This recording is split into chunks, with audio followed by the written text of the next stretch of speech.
Tomorrow morning, you wake up with 4 arms. Not in a horror film way. They just work. 2 where they've always been, and 2 more below. The shopping comes in from the car in one trip. You can hold the toddler and do up the car seat at the same time. Ladders stop being a 2-person job. Somewhere, a surgeon is having the best day of her career. It's obviously better. That's the annoying part, because nothing on this planet has ever had them. Not a mouse, not an eagle, not a whale, not you. Nearly 400 million years of animals walking around on land, and not one of them has ever added a 5th limb. Not once. And it isn't that they'd be useless, they'd be brilliant. It's that nobody was ever offered them. So watch what happens when an animal genuinely needs a new limb. Because they do. Constantly. Take flight. Flight has been invented 3 separate times. Once by pterosaurs, once by birds, once by bats on their own, tens of millions of years later. No shared flying ancestor anywhere between them.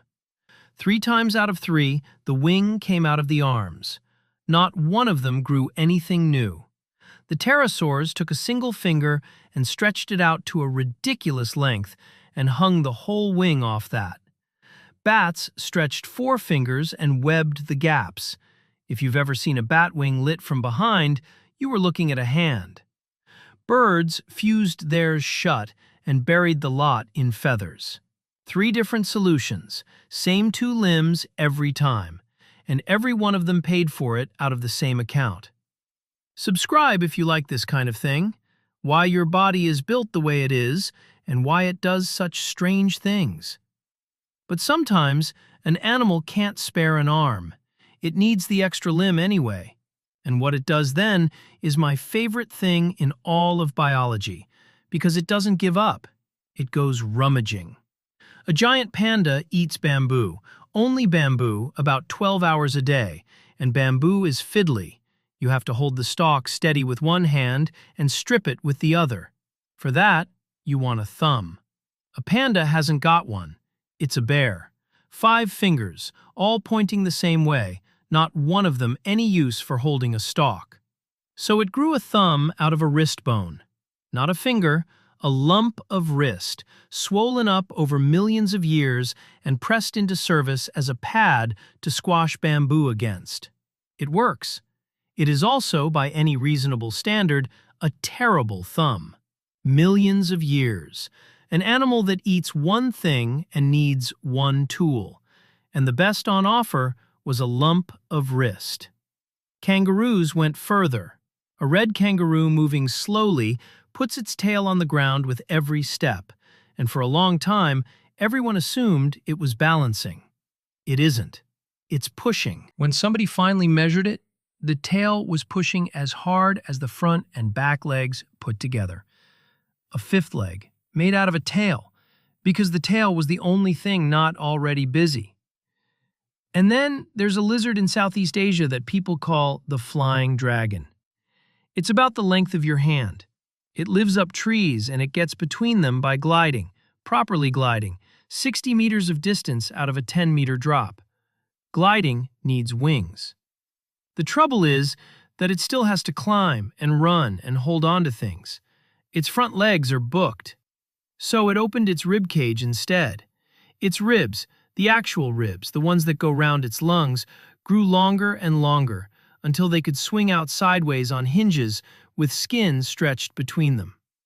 It steps off a branch, throws its own ribs open, and grabs the leading edge with its hands on the way down. That's the part I find hardest to believe.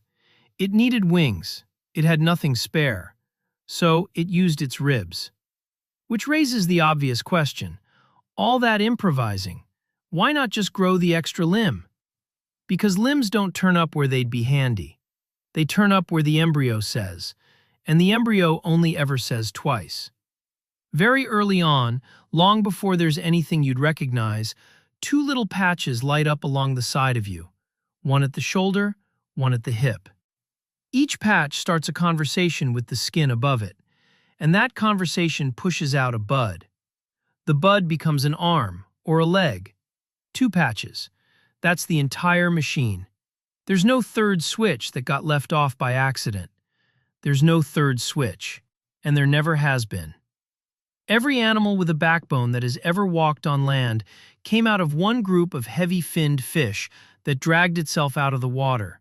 Two pairs of fins, one set at the front, one at the back. That was the starting inventory. Everything since has been redecorating, which is the thing people get wrong about evolution. Everybody pictures an engineer. It's much closer to renovating a house you already live in. You can move a wall, put in a bigger window, add a room on the back. What you can't do is decide halfway through that it should have been a tower block, because that isn't a renovation, that's a demolition. And there's nobody in evolution who's allowed to knock the house down and start again. Every single generation has to be a house somebody can live in. So a fifth limb was never a small job. You'd need somewhere to hang it. That means a second set of shoulders, above or below the ones you've got. Your chest gets wider. Your spine has to change shape to hold you up. At which point you're not really a person anymore. And that's just the frame. You've still got to run it. Muscle isn't free. It charges you while you sit still. It charges you at 3 in the morning while you're asleep. Your heart has to push blood out to it. Your lungs have to keep it in oxygen. And that bill lands every day of your life whether you use the arms or not. And then the expensive part, which isn't any of that. Your brain is about 2% of you, and it burns something like 1/5 of your energy. A startling amount of that brain is given over to your hands, not to thinking, to hands, tracking where they are, what they're touching, how hard they're gripping, constantly underneath everything else you're doing. It's why you can do up a button without looking. Now double it. 2 more shoulders, 2 more elbows, 10 more fingers, all of it tracked, all of it staying out of the way of the other 2. You wouldn't be given 4 arms. You'd be renting them every day for the rest of your life. Which is roundabout when everybody thinks of spiders. Fair enough. A spider has 8 legs. A centipede has as many as it fancies.